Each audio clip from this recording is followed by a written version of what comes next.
scorso anno terminò in festa sul campo del Cannara dopo una promozione arrivata al termine dei playoff.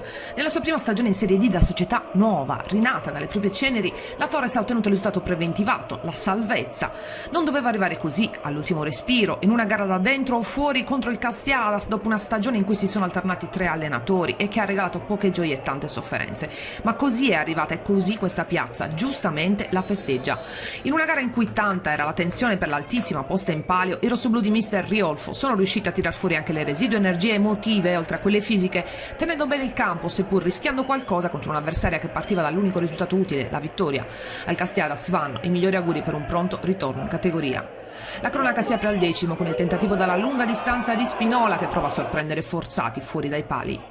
Ci prova Bilea poco dopo con una conclusione dal limite, ma si distende il portiere ospite.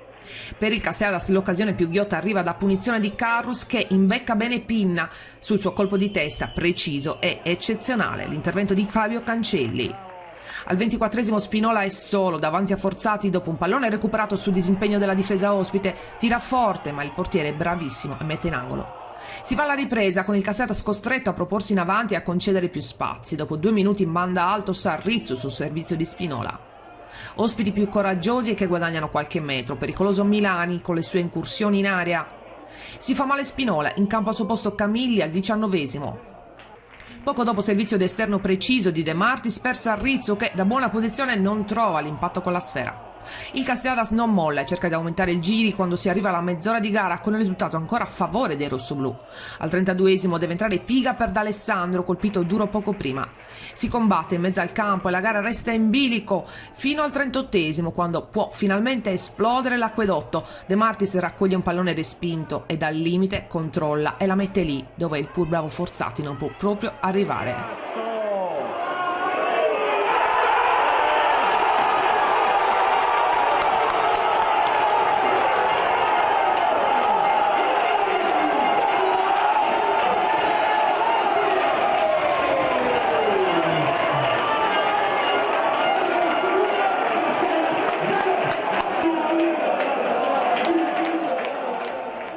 Nel recupero Torres che resta in 10 per l'espulsione di Romeo deve entrare in Minutolo per Sarrizzu ma ormai è fatta.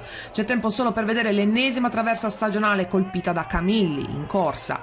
Poi solo gioia, tanta gioia, liberazione da un incubo vissuto da tutti in campo e fuori e per questo è giusto festeggiare una salvezza come una vittoria di un campionato.